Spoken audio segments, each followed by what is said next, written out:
Good morning, folks, and welcome to another Third World Garage video. It's kind of a blog style post, just a little update on what's going on with the Mini Cooper. I've been quite busy with it. And if you watched the last video, I had the door panel off and everything. You'll notice it's kind of put back together now, but it's kind of more apart too. I had to pull the air conditioning controller out a second time because the housing broke, but luckily I did have a second one and I was able to build a good one from that. And I also did shampoo the carpets. They came up really nice. It's a good quality carpet and it does clean up very decently. One of the things you might want to see though, look at the size of the thickness of that pad. It's about the thickness of my index finger. If you do shampoo these and use a lot of water to rinse them out like I did, yeah, it's going to get underneath, and it took a week to dry it out. But happily, this car's got no rust in the floor pan, just a couple little surface rust spots, but that's neither here nor there. The other thing I added the console with armrest. Now this is an interesting story. This is the top pad, is an original. There we go, see if I can get it in focus. It's an original Mini Cooper piece, but the bottom portion, the base, which is what always breaks, is actually a Chinese knockoff replacement. Now you can buy the entire armrest pad from China for $15 with the base, and then you just have to kind of very carefully depin the base off of it because the pad they give you is crap. It's horrible, it looks awful, it looks like something that's really cheap fetish bondage vinyl or something. I don't know what the hell they used, but it just does not match the interior. So I use that. This center console here, I've got $30 in it with armrests and everything. One thing I am missing is I don't have the chrome cap for this. I have a painted one, but I don't really want to use that. And the paint on this, I did paint the base here.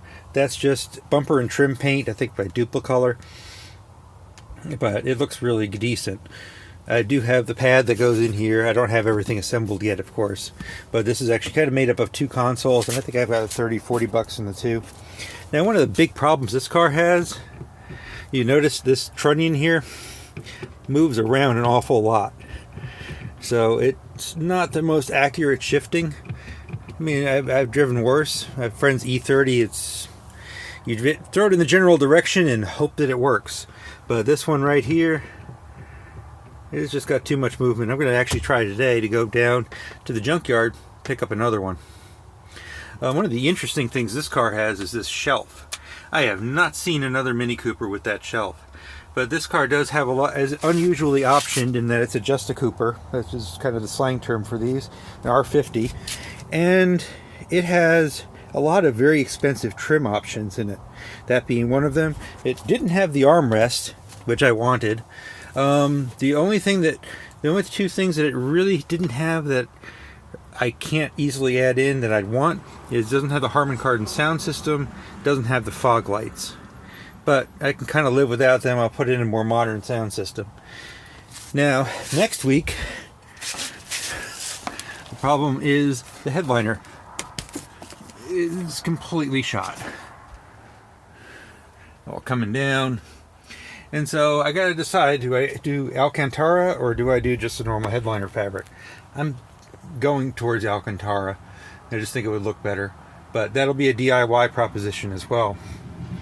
And probably cost about $50 or $60. The headliner in this car, though, I got to be very careful with the pillar trims because the pillar trims are black.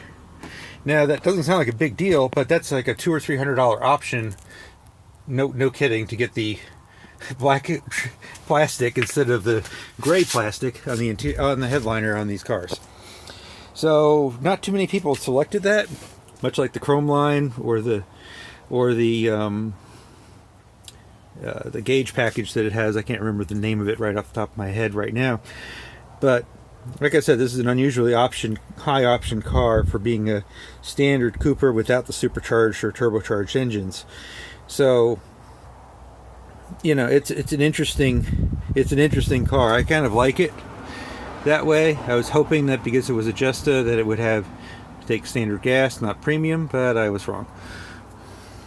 But anyway, that's just a little quick blog post on this car. And the other thing that bothers me is the column is a little loose side to side. So before I put the seats back in, I'm probably going to try to figure that problem out too. Or try to get some pieces from the junkyard when I go in a few minutes to go pick some stuff up.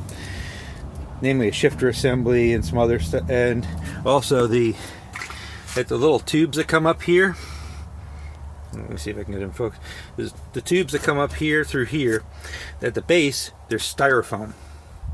Now, they're specially shaped pieces of styrofoam. And when the dealer had them, and I wish I would have bought them now, they were like $15 per side. For 2 pieces of styrofoam that were basically 3 coffee cups worth of styrofoam. It was $15 each. Okay.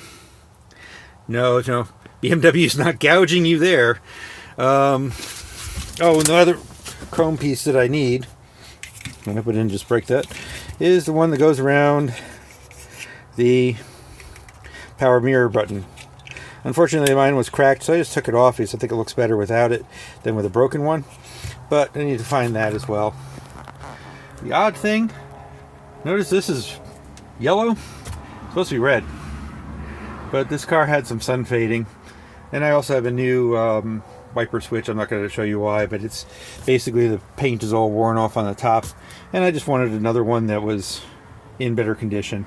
So I picked that up at the junkyard back when I picked up a few other of the pieces for this car. Yeah, but that's about it right now. Later on this afternoon, though, I should have more work. And I just wish that I could find a replacement visor, because people who have them on eBay think a set of these visors are worth $100. Oh wow, yeah, dead wasp there. Okay, I'll have to make sure I get rid of him later. But anyway, make sure you like, share, and subscribe, and comment. If you have some ideas for this car, then please let me know. I don't want to spend too much yet until I sort the transmission noise, but the reality is that after this is all done, other than a few minor cosmetic things on the outside, it is a sorted car, and it can actually be used on a regular basis. Whether I will or not, I probably won't. I have a Prius C, and it's just a better car. Anyway, I'll talk to you later. Thank you.